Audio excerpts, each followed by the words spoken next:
immediately. Meanwhile, the Kenya National Examinations Council CEO David Njegere today witnessed and opened the Kiambu container for the 2023 KCSE examinations. According to Njegere, there are standby helicopters for emergency.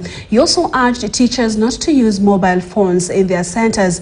According to Joshua Nkanatham, Kiambu County Commissioner, he said that the police officers have been deployed in all centers.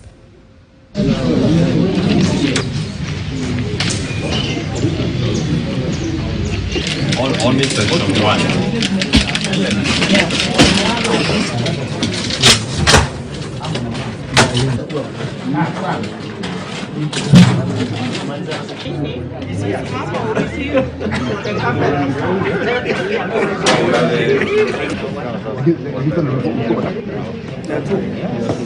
For the onset of the examination season, we liaised with the Ministry of Education.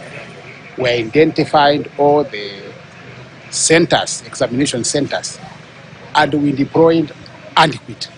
This year, as a county, we are presenting over 37,000 candidates in 370 examination centers.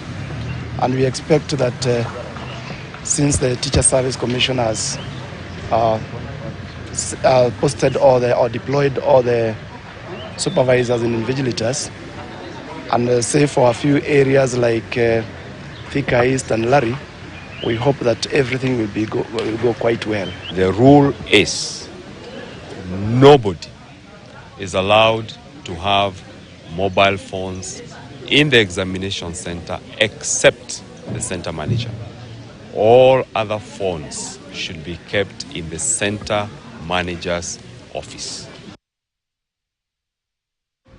Let's now cross over live to Kakamega County to find out how